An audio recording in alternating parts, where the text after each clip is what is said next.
지난 시간에는 병자호란 정축화성의 용어와 병자호란이 한국사에서 차지하는 역사적 의미에 대해서 살펴보았습니다.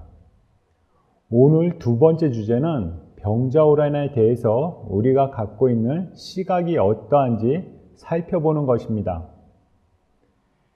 국왕의 출성 항복으로 종결된 병자호란은 해방 이후 한국사 분야에서 커다란 실패 또는 커다란 실정의 반면교사로서 그 정치적, 외교적, 군사적 교훈의 모색을 위해서 연구되어 왔다고 해도 과언이 아닐 것입니다.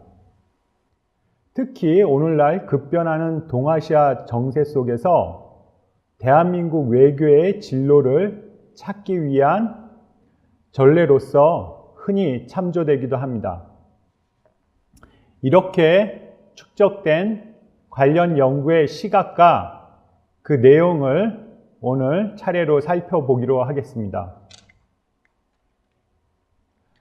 첫 번째는 정치 분야의 대실패입니다. 국가 존망의 전쟁을 앞둔 조선에서는 당시 주화론과 척화론으로 조정의 여론이 나뉘어져 있었습니다. 척화론은 청가의 화친을 배척한다, 반대한다는 의견이었고, 주화론은 청가의 화친을 찬성하고 주장하는 의론이었습니다. 척화론은 대명사대 혹은 대명의리의 명분을 주장하면서 어떠한 상황 속에서도 청가의 화친을 인정할 수 없다고 주장한 반면에, 주화론은 전황이 혹은 전세가 극히 불리한 상황 속에서는 불가피하게 청가의 화친을 피할 수 없다는 현실론적 입장이었습니다. 척화론의 배경으로는 흔히 임진왜란 이후 조선 사대부들이 지녔던 제조지은의 부채의식, 그리고 대명사대를 절대시 여기는 성리학적 명분론이 그 배경으로 언급되곤 하였습니다. 반면 주화론을 주장하는 사람들은 백성들의 안위와 국가의 안전을 위해서 청가의 화친을 하여야 한다는 입장이었습니다. 여기서 척화론과 주화론의 상세한 입장을 차례로 살펴보도록 하겠습니다. 먼저 당시 대표적인 주화론자였던 최명길의 주화론을 살펴보도록 하겠습니다. 제가 천천히 한번 읽어보면서 짚어보겠습니다. 시세를 가지고 말하자면 이미 석진과 같은 병력의 강성함이 없는 데에다가 임진년, 명나라 군사와 같은 원병도 기대할 수 없으며 자기의 힘을 헤아리지 아니하고 경솔하게 큰소리치다가 오랑캐의 노여움만 돋구어 마침내 백성이 도탄에 빠지고 종묘와 사직의 신령이 제사를 받지 못하게 된다면 그 허물이 이보다 클 수 있겠습니까? 이 글은 최명길의 문집인 지천집에서 발췌한 글인데 바로 전운이 깊어가던 병자년에 올린 상소의 일부 내용입니다. 이 글을 보신 여러분들 생각은 어떻습니까? 크게 공감이 가지 않습니까? 지금 우리의 시점에서 보면 너무나도 당연하고 타당한 주장을 하고 있는 최명길의 주화론이었는데 당대에는 이상하게도 찬성은커녕 격렬한 비난과 반발만 샀을 뿐입니다. 다음엔 윤집의 척화론을 살펴보도록 하겠습니다. 윤집이라는 분은 병자호란이 끝난 이후 척화론을 주장했다는 죄목으로 청에 압송된 사막사, 즉 홍익한, 윤집, 오달제 중에 한 분입니다. 이분 역시 병자년의 전운이 깊어가던 그 시점에 격렬한 척화론을 주장했는데요. 그 내용은 다음과 같습니다. 화의로 백성과 나라를 망치기가 오늘날과 같이 심한 적이 없습니다. 천조, 명나라는 우리나라에 있어서 곧 부모요. 오랑캐, 청나라는 우리나라에 있어서 곧 부모의 원수입니다. 신하된 자로서 부모의 원수와 형제가 되기로 약속을 하고 부모를 저버릴 수 있습니까? 하물며 임진년에 이른 터럭만한 것도 황제의 힘이어서 우리나라가 살아 숨쉬는 한 은혜를 잊기가 어렵습니다.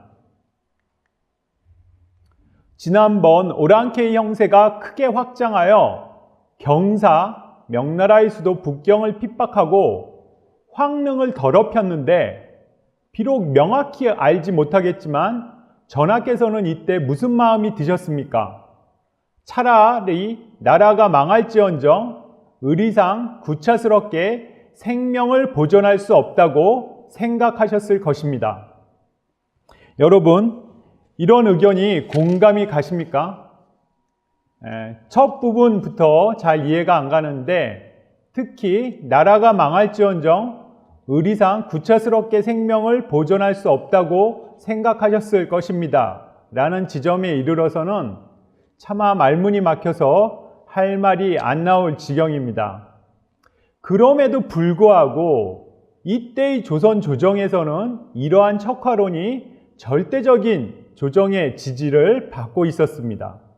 바로 이 지점이 당시의 조선과 오늘날의 우리가 굉장히 큰 심성적 간극을 갖고 있다는 점을 나타내주는 부분이라고 생각합니다. 다음은 외교 분야의 대실패에 대해서 살펴보도록 하겠습니다. 광해군은 유연한 중립외교를 펴서 후군과 명 사이에서 조선의 국익과 안전보장을 최대치로 추구했는 데 비해 광해군을 몰아낸 인조는 오로지 명만 바라보는 경직된 친명 배금 외교를 편 끝에 미증 이후의 재난인 병자호란을 가져왔다는 것이 외교 분야의 연구 성과입니다. 좀 더 자세히 설명하면 광해군을 몰아낸 인조 정권은 이른바 광해군의 중립외교에 반대되는 배명, 친후금 외교를 반정의 명분으로 삼아서 광해군을 몰아냈는데 이러한 반정 명분이 자신들의 족쇄가 되었을 뿐 아니라 당시 인조의 반정을 접한 명나라에서는 이것을 승인할 것인지 아니면은 찬탈로 규정해서 책임 추궁을 할 것인지 두 개의 의견으로 나뉘었었는데 결국 명나라 조정은 인조의 반정, 곧 찬탈을 승인함으로써 후금에 대항하기 위한 조선의 유인책으로서 삼으려고 했다는 해석이 있습니다. 이러한 명나라의 속셈에 발목을 잡힌 인조 정권이 국제정세를 오판하고 주화나 척화를 오가는 일관성 없는 대정책을 펼친 끝에 병자호란의 비극을 맞이했다는 것이 외교사 분야의 통설입니다. 다음은 군사 분야의 대실패입니다. 이렇게 정치 쪽에서도 적절한 의견을 통합하지 못하고 외교 분야에서도 적절한 외교 노선을 취하지 못한 인조 정권은 군사 분야에 있어서도 함량 미달의 국방태세를 갖춤으로써 병자호란의 파국적인 결과를 맞았다는 것입니다. 이것은 병자호란의 어이없는 전환과 결과를 보면 반증되는 것입니다.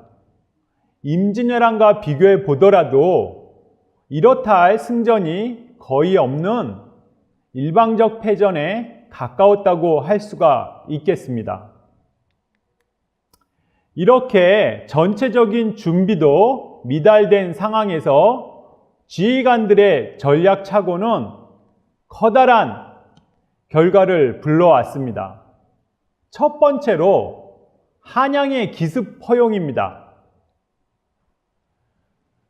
청나라가 지금의 일본 국도, 즉 서울에서 신의주를 통과하는 비슷한 대로를 통해서 기마를 타고 한양을 기습하리라는 것은 쉽게 예상할 수 있는 전술이었는데 어찌된 이유인지 조선에서는 1627년 정묘호란 이후 대로변에 있는 방어군들을 대로에서 10리나 멀게는 40리 떨어진 산성으로 전부 이동시켰습니다.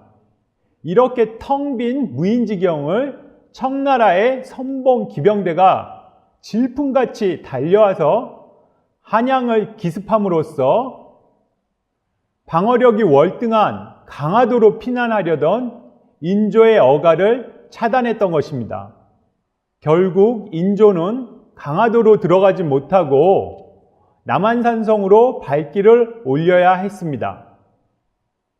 한편 강화도로 들어간 조선의 일부 지휘관과 병력들은 금성탕지로 여겨졌던 강화도마저도 어이없는 실수와 해이로 함락당하고 말았습니다. 그 대표적인 인물이 강화도 검찰사 김경징입니다. 김경징을 비롯한 도원수, 김자정과 같은 조선의 지휘부들은 청가의 접전이 벌어졌을 때 준비를 게을리 했을 뿐만 아니라 결사항전하지 않고 비겁하게 도주함으로써 적절한 군사적 대응을 못하고 결국 병자호란의 패전에 이르렀다는 것이 군사 분야의 설명입니다. 이러한 학계의 통설과 우리의 상식이 잘 반영된 상업영화 2편이 최근 개봉되어 많은 인기를 끌었습니다. 그 첫 번째 영화가 2012년에 개봉한 광해, 왕이 된 남자라는 영화입니다. 이 영화는 잘 짜여진 각본과 배우들의 열연 그리고 재미있는 스토리로 인해서 흥행에도 성공하였는데요. 이 영화의 일부에 보면 바로 1619년 후군과 명의 전쟁, 사루 전투라고 하는데요. 이때 실제로 조선의 강해군은 10,000명에서 15,000명에 해당되는 조선의 정예 포수병을 명을 놓아 참전한 적이 있었습니다. 광해군은 명을 도와 참전하는 것을 결사적으로 반대했지만 결국 신료들의 빗발치는 성화에 의해서 조선은 끝내 참전할 수밖에 없었고 참전한 조선군 병사 대부분은 죽거나 후금에 의해 포로로 사로잡히고 말았습니다. 이 영화에서는 그 사실을 모티브로 해서 광해와 신료들의 대립 장면이 실감 있게 묘사되어 있는데요. 명에 대한 의리를 강조하는 신료들, 그리고 백성의 안위를 먼저 생각하는 광해군, 사실은 가짜 광해군 하선이죠. 이 둘의 대립이 아주 실감 있게 그려지고 있습니다. 결국 신료들의 등살에 못 이겨서 명의 파병을 결정한 가짜 광해군 하선은 도대체 명에 대한 사대의 예가 뭐길래 나의 백성을 사지로 내모느냐는 그런 분노에 찬 목소리로 반발하기도 하였습니다. 이 영화와 달리 최종병기 활은 바로 병자호란이라는 역사적 사건을 직접적인 배경으로 하고 있습니다. 이 영화의 주인공은 자인이라는 누이와 남이라는 활을 잘 쏘는 조선 최고의 신궁, 즉 오누이가 주인공이었습니다. 이 두 주인공은 영화의 오프닝 씬에서 바로 인조 반정의 어느 날 밤을 배경으로 자신의 아버지가 인조 반정의 반정군들에 의해서 죽음을 당하고 아버지의 유품인 활을 챙겨서 결사적으로 탈출하는 장면부터 영화가 시작됩니다. 결국 남이의 분투로 인해서 그 처참한 살육의 현장에서 탈출한 두 남매는 개성에 있는 자신의 아버지의 친구 집으로 향하게 됩니다.